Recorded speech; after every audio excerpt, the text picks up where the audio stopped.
Hey guys, this is Richie, And this is Chris. and today we're bringing you a review of Guardians of the Galaxy. And we just got out from watching the movie, and it was great. It was horrible. It was great. It was horrible. It was great. It was boring. It was It fantastic. made no sense. Amazing. It was phenomenal. Phenomenal for sure. Yeah. We saw it in 3D, and the 3D wasn't bad compared to other movies that I've seen earlier. It wasn't dark at all. I thought it was pretty great. Did you have a problem with the 3D? No, I thought the 3D was actually pretty excellent. Yeah. It its work, yeah. It really brought out a lot of the scenes as well, Yeah. especially in the beginning. Yeah, definitely. It was really... The visuals of the movie by itself was just fantastic. Yeah. So, with 3D being...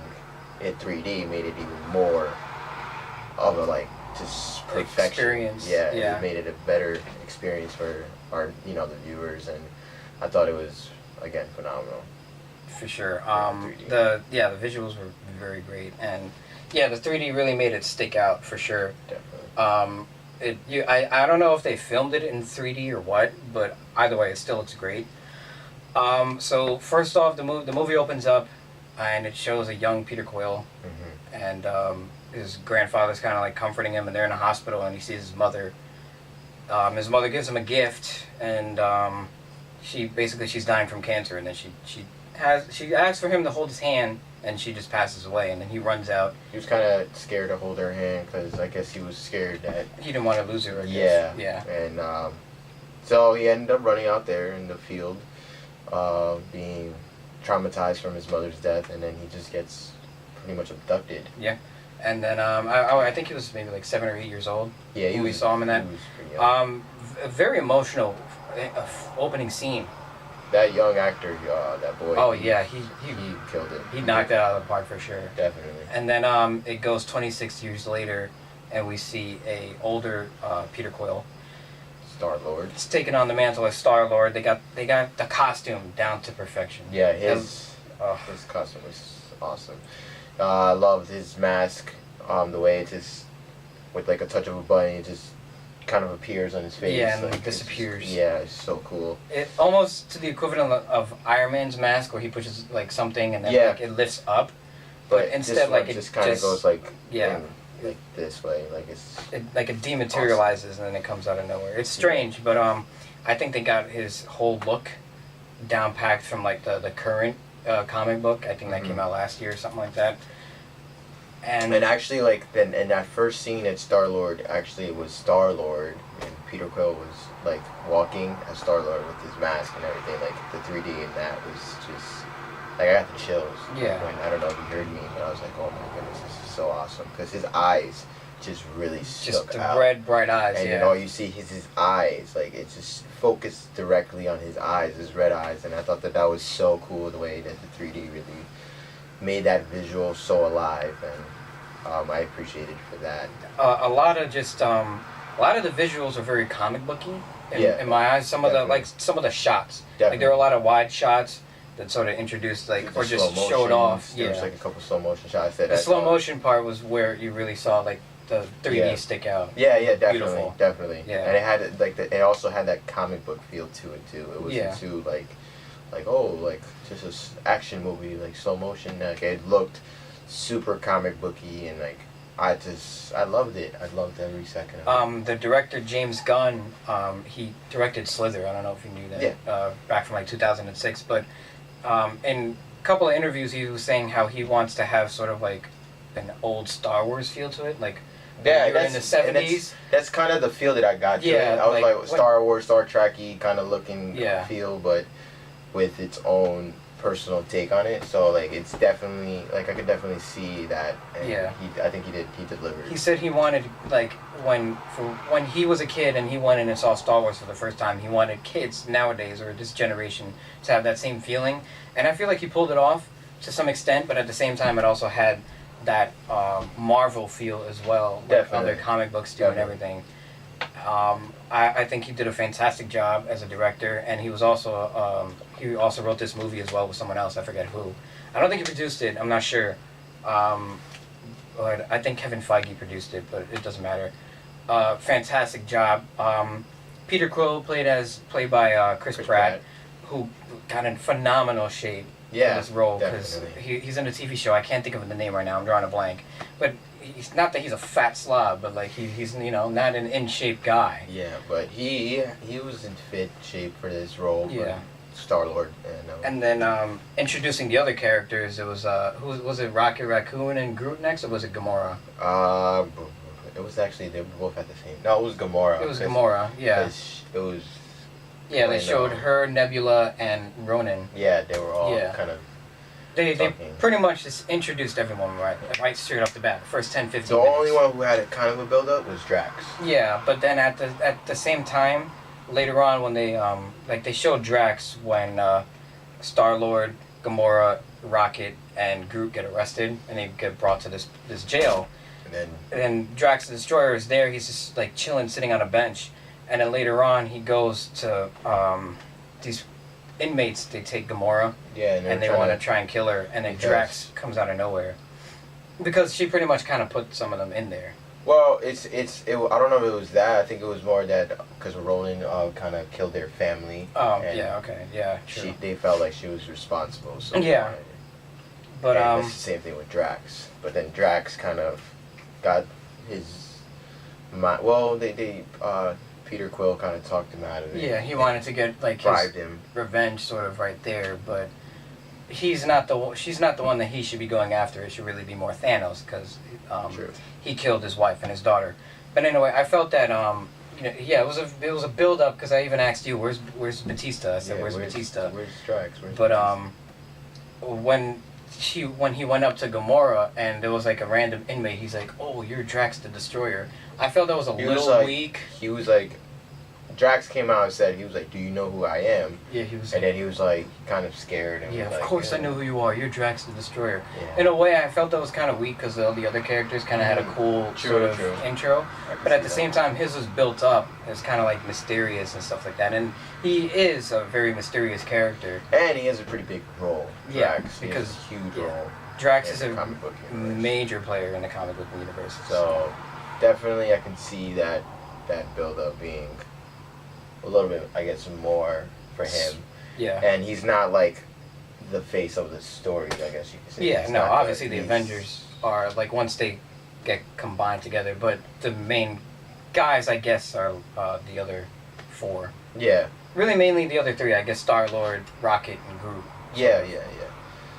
The one I think that really is like, if you hear Guardians of the Galaxy, it's definitely Star-Lord. Like, he's like the number one kind of main character in Guardians of the Galaxy in comic book verses. And it's also, like you said, like Rocket and Groot, because that's where their origins are from and stuff.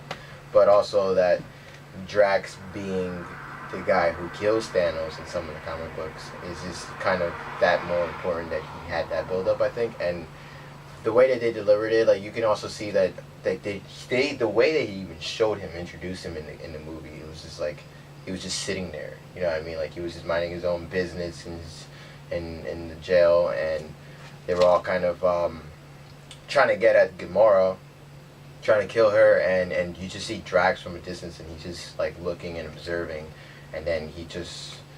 Then I first, like, what my feel was that in it was that he had a crush on her, because that's the kind of, like, how it looked. I was like, it kind of looked like he was like, oh, who's this girl? Like, oh. But then... It's a hot alien. Yeah, exactly. And then you could see that he was angry at her, and he wanted to kind of... Yeah, because... demolish her. She has an affiliation with Thanos, because that's his adopted daughter. He killed her parents in front of her and tortured her, and then pretty much took her under his wing, and kind of like made her. And he has his own daughter, who's Nebula in the movie, but there was one point where he said that Gamora was his favorite child. Yeah, No, it's not really his child by blood or whatever, but she pretty much gets stuff done. I guess that's in the terms that he was describing it. Mm-hmm. But what I wanted to say was we were saying how there's like not one face of like Guardians of the Galaxy. I think everyone got a pretty fair share amount of screen presence. Definitely. Everyone felt like a main player character. It didn't feel like there was any secondary character. Nope. If I had to say there was, it would be Groot. Yeah. Only because he only says 3 words. Yeah, I am Groot. But But even at that, he even still had he had so many parts that made him look so cool. Yeah, because he didn't even have to speak, and that's what's so awesome about this movie and so creative that he only says 3 words in the whole movie. But it's the way that he says it that conveys a certain emotion. True that, and also just some of the things like his actions, like like the way he had like that human one emotions. that one part when they were the little kids were walking, like trying to get money, and he just gave her a flower. Yeah, he grew a flower and just gave it to her and was smiling. I thought that was really, super cute. Yeah, I thought it was so touching, and like, he's just like a gentle giant. Yeah, like, and then like if somebody sees him, they would probably be scared of him because he's such this giant. He's a freaking tree. He's a tree walking. He's like a giant tree. Yeah. Or whatever. But anyways, like, what were your favorite parts of the movie? Before I get into that, I just want to say that Gamora was played by Zoe Saldana. Oh yeah. Who is just tremendous, and she's beautiful. Oh yeah. And I love that she, kind of takes on like these nerd type roles or whatever, or these kind of Star like Trek, comic booky movies, Star Trek, Avatar, Drax, the Destroyer, who when casted, a lot of people were a little nervous, but Dave Bautista, that's right, Bautista from the WWE, knocks it out of the park. He was one of the best things about this movie. Yeah, his comedic timing and like the way he's performed, like some of his lines, definitely was straight up hilarious. And he didn't have no like rust. He wasn't like bad at what he was doing. Yeah, it was like all this natural, and it kind of like it was written for him. Like, yeah, like he was perfect. Exactly. Yeah. It was awesome. It's kind of funny how Marvel finds like they cast people who were kind of just fit these roles. Like it was just made for them. Like with Robert Downey Jr. being born to play Tony Stark. Even Stan Lee said it himself. Chris Evans pretty cool. Captain America. Yeah. And then, coming from Human Torch, which fantastic before, was a horrible movie. And Rocket Raccoon was voiced by Bradley Cooper. Which at times perfectly. It didn't even sound like him, and then at times it did, but it just fit so perfect. Yeah, it made Rocket Raccoon's character just stand out that much more. Yeah. And Vin Diesel being the voice of Groot, even though it was only 3 words. Yeah. But he still managed to convey enough emotion in those 3 words. And then like when he yelled, like when I got every time he yelled, I got reminded of the Iron Giant. Really? When the robot would get mad. Yeah. You have to see that. It was just every time he yelled, like it felt so. I can't even explain. Like, it was just so commanding. Like, cause you know how you picture Vin Diesel as in like, oh, Fast and Furious, and like he's like kind of like a badass kind of guy, like. But then in real life, he's like super nice. Yeah, and like when he did that video of him dancing, or whatever. But anyways, it's just like when he yelled, it just didn't seem like Vin Diesel. Yeah. And it seemed like, oh, this is Groot. You know what I mean? Like it just, and the same thing with Rocket Raccoon. Like, again with the voiceover, like Bradley Cooper. I wasn't thinking, oh, this is Bradley Cooper's No, voice, I was like, oh, that's a raccoon talking. Yeah, exactly. So I thought that was really cool. Everyone played their parts to perfection. Definitely. And they like when push came to shove, like it was go time. Like, especially with Groot, like he could be a gentle giant, but when it's time to throw down, he'll throw down. Oh yeah, he'll get angry. Definitely throws down. I'm not sure who played Ronan the Destroyer. I apologize. Yeah. Or who played Nebula. We had Yondu, who was a part of the original Guardians of the Galaxy team back when it first launched, I believe back in the 80s. Played by Michael Rooker from The Walking Dead, who was, I thought he was fantastic. Yeah, he did an amazing job too. That his character fit him perfectly too. The only thing is, just he does have kind of like that country-ish accent. Which is cool though. I thought, I mean personally, I thought because he has like a blue alien dude. And then with the country accent, like I thought that it was so cool because like it's definitely like foreign kind of thing. Like, yeah, because like they're from a different planet. Yeah, so universe. It's just like he reminded me like a space cowboy in a way. Yeah, okay, I can kind of see that. So. And then we got an appearance early on in the movie that neither one of us was expecting. And it was from the big bad mad titan himself, Thanos. Yeah, that was awesome. Who my favorite part, actually. Recently, this past Comic-Con was revealed that Josh Brolin was playing him, who's perfect. Because if you look at Josh Brolin, he kind of has the same facial structure, that jaw outline and everything as Thanos, because Thanos has a freaking huge face. Yeah, well, because he's huge. Yeah, and then he talked a little bit, and I thought it was cool that his dialogue though was perfect. Yeah, like the way he. Oh my god! It was. It just gave me goosebumps. It wasn't a lot, it was a little, but it was enough to establish Thanos and keep like the audience, especially the casual audience, like excited. Like, yeah, and keep them relevant because Avengers was 2 years ago, and a lot of people at the end of it was like, "Who's that purple guy?" And all the nerds were like, "Oh, Thanos!" And everyone else, you know. Definitely.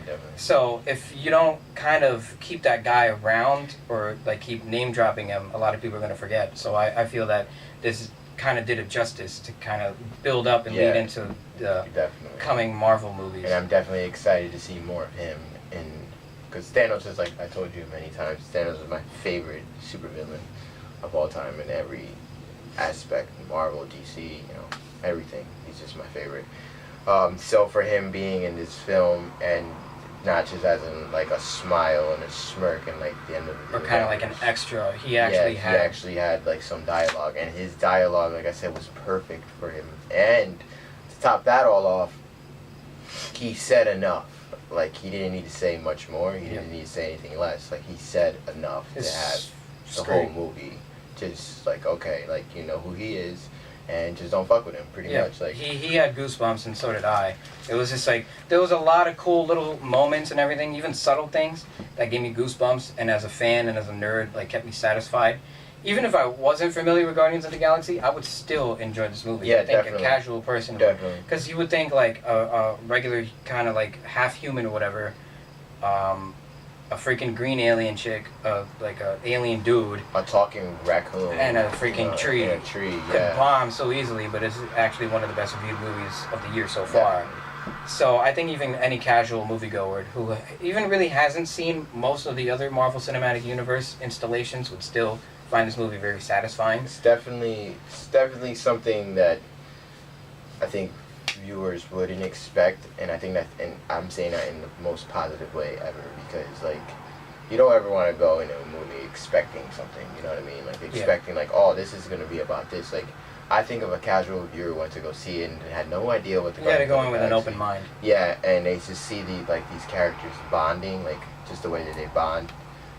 It's awesome. Like, it had extraordinary character development. Yeah, a good blend of action, comedy, and drama. The comedy in the movie, the humor is just hilarious. Like, it's just him and I, and even the rest of our group we went with, were hysterical. And a lot of other people in the movie. It wasn't a lot of people. Maybe like 20, 25, 30 people. Yeah, definitely. But everyone was. I was in tears in some of the parts. Yeah, because they were very touching. There were tear-jerking moments. There were like hysterical moments, and just like edge of your seat action. Granted, it's like not up to par with the Avengers, the action in that movie, because you know there was a lot of huge action sequences and everything, but there was enough of everything in this movie to keep everyone satisfied. Yeah, exactly. Definitely. We're gonna kind of venture into spoiler territory a little bit, so if you haven't seen the movie, get out now, and then when you watch it, come back. I mean, we kind of did spoil a little bit, but yeah, but it was exactly. So the part that I want to mention is the whole Nova Corps. Yeah.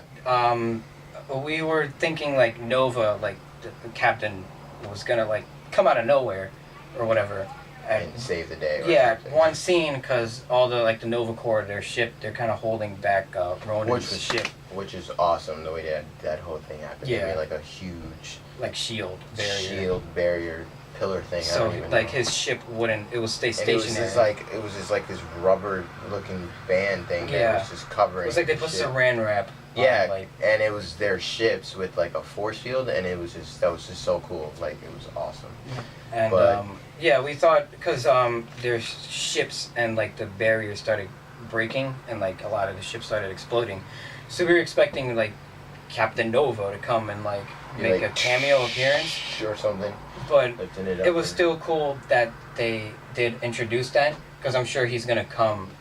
Yeah, at some point in the Marvel Cinematic Universe, he has to, since they showed it like whatever.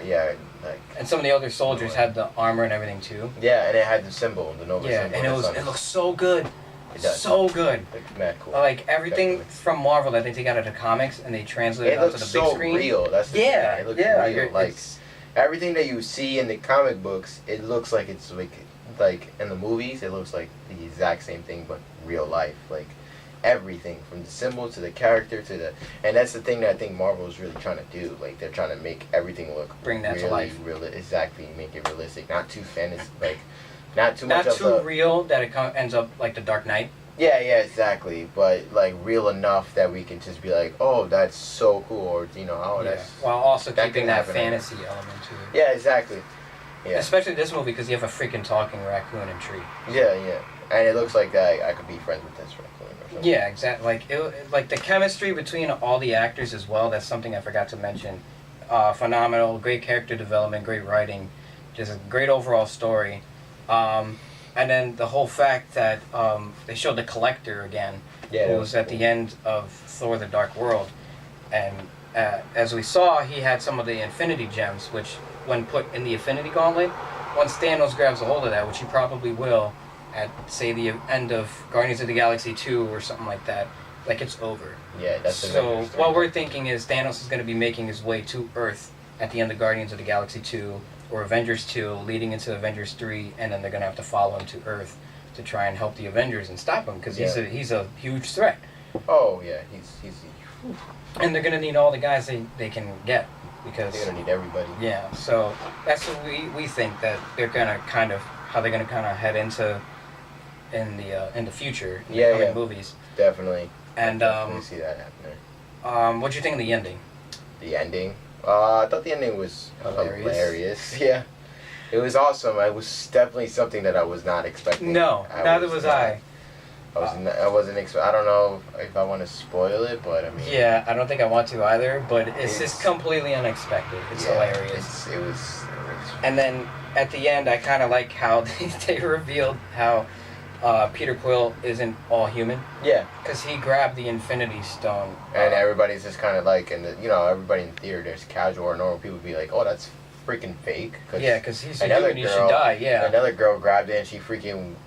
vaporized. Exactly. And then he's going to, just because he's the main character, you're going to touch it. So I thought that it was very important that they mentioned that, actually. But when he grabbed it, Gamora grabbed his hand. So the energy's forcing through all of them. All four of them, and Rocket. Yeah, and not just him by himself, because of, him being mortal and a human touching that, it's just like... He's done, because if it would have been just him, he definitely would have died. And he was actually in the borderline of death and... And still, There's a little spoilers. Yeah. Definitely in the borderline of death and being in reality. And still alive, and he kind of saw that same reaction in the beginning of the movie, which is kind of cool. I love how movies do that. They have like the beginning sequence with the end sequence, and I thought that was cool that they kind of show the beginning and the end in the same kind of way. Gamora asked him to grab his hand, and then he got a vision of his and mom. then he kind of had that vision, and he was like, and then like the way that you could see the melting of hell, I guess, and then like the clouds of heaven or whatever.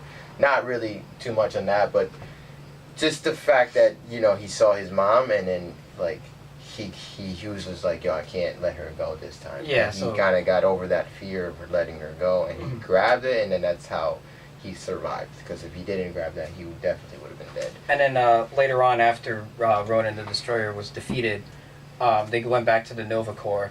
All their criminal data got expunged, so they're clear of all previous criminal records. Yep.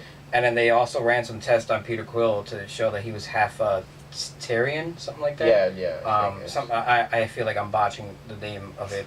But I think in the comic book as well, he's also part android, but that would have been a little bit too much to add in. That's pretty much like the face, his mask kind of thing. I guess. Maybe, yeah. But no, he has another sort of element to him. Yeah. Yeah. So he's kind of like three parts of something, but in the movie, like, they explain that his father is of a different race and his mother's human, which was kind of cool, and it explains how he was able to survive grabbing the Infinity Stone.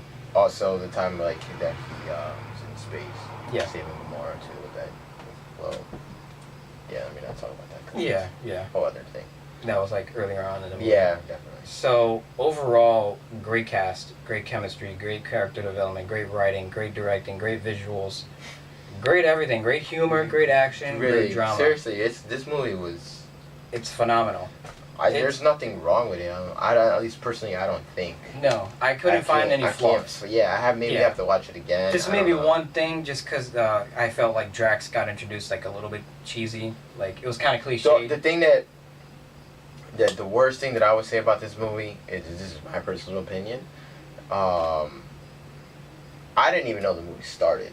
Yeah, I had to point it out to them because I was like, I know who that is. And then I was just like, wait, what? Star-Lord. He's like, whoa, the movie started? I'm like, yeah. And it just kind of started. Like, it was no introduction, nothing. Which I thought was actually kind of cool, but it also most had movies me would be like, wait, what? So-and-so studios. And on top of that, just not even just that, like, it kept going and going, and then like I think the opening credits was Peter Quill dancing. Yeah, I think it was like 15 minutes in, and then it said Guardians of the Galaxy. I was just like, wow, like that was a big intro, and it was just I thought it was cool.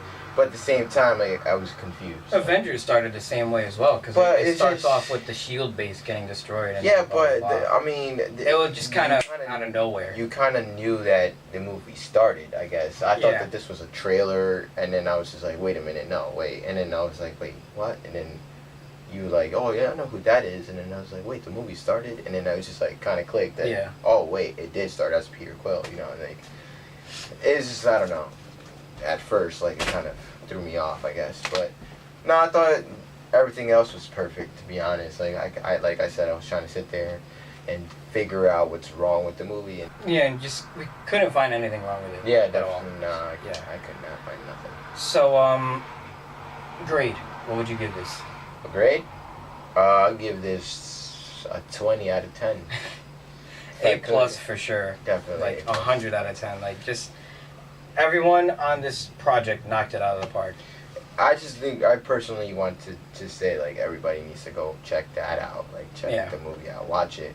You know, give it a chance, because a lot of people, I feel like they're skeptical. Casual people are just saying, like, oh, that movie looks kind of stupid. Like, oh, we're talking raccoon with a talking tree with a, No, it's there's more to it than just a superhero movie. There's just a great story behind it, and I think that everybody would enjoy it if they, just go and watch it. And this is just coming from, two normal kids, two normal guys that just went to go watch a movie. And, even though we are comic book nerds and we love comics, we don't know a lot about the Guardians of the Galaxy. Exactly, and it's just like we know enough, I guess you can say. But at the same time, like, we don't have that just vision of just like, oh, they have to have everything right because it's a comic book movie, because that doesn't exist. I mean, to me personally, I just thought that this was a great movie just because of the humor, the drama, the action, and just like the work of the cast together overall. It was just perfect. Like I said, perfect.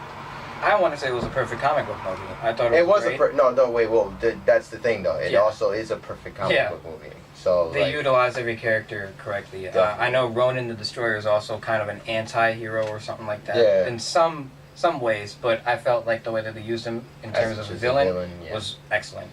Yondu, he was a part of the original crew, and I thought he was great. Everything was just great. It was awesome. Give this movie a chance. I know this movie's being marketed pretty well, like with commercials and everything like that, but I still feel people are a little bit skeptical, like you said, because blah, blah, blah, whatever. But there's more to it than just it being a comic book movie. Granted, it is a comic book movie and it is good, but there's, like you said, great story and everything. So definitely recommend it. He gives it a 20 out of 10. I give it an A+, 100 out of 10. Yeah, definitely. Amazing. If I could give it 100 out of 10. I want to see it again. Oh! The end credit sequence. Oh, that was hilarious. Oh my god, that was the greatest thing ever. I think I was the only one who understood it. Because Howard the Duck was one of the worst treasures of the 80s or 90s, something like that. It was a movie published by Marvel. And the collector, being a collector of different races and species of alien. He kind of collected him. He collected Howard the Duck. Unbeknownst to us, because early on in the movie, when the space chick grabs the Infinity Gem, she kind of blows up the collector's lab. And then at the end... Or museum. Yeah, whatever. I guess. And then at the end, it kind of shows him, like, really upset, kind of like... Still kind of reminiscing, like, what... Well, not reminiscing, but kind of thinking, like, what the hell he's going to do with his life. Like, all my stuff is gone and whatever. And then you hear a voice, and it's freaking Howard the Duck. And I thought it was hilarious. Yeah. Because I think only that movie could pull that off. It was great. Granted, I kind of wanted to see something that led into, like, a future Marvel movie. I honestly thought they were going to show, like, a little bit more Thanos, because they kind of kind of left it flat. But at the same time, I think that was fine. It wasn't. I wouldn't say flat. It just kind of left it like. You want more. What is he gonna do? Yeah. Like, you know, like what is he even thinking because of what happened? But they gotta save that for Avengers. Exactly. Too. So like, I thought that's what I thought was gonna end. The ending sequence would be, but it was pretty funny. Hilarious. And it was kind of like a heel move for them to do. Because, yeah. You know, they've been doing all these cool end credit sequences for you know, as long as I can remember, and they did it every movie for us. So then when they did this, it was just kind of like, yeah, you're not getting nothing. Yeah, you kind of leaves you scratching your head, but like, at the same time, like it's freaking hilarious. Yeah, it is. Yeah, so just go see this movie. Definitely check it out. Yeah. A++++. Definitely. So leave your thoughts in the comments section down below if you've seen the movie. Like this video so we can know that you're enjoying what we're doing, and make sure you hit the subscribe button so you get awesome reviews and fan films and original films. Remember to follow us on Twitter at Red Planet Films and Instagram. Same handle. And we also have a Facebook page. Our Facebook, Instagram, and Twitter will be in the description box down below. So make sure you type in the Red Planet Films. Follow everything of us. So any last words? Yeah.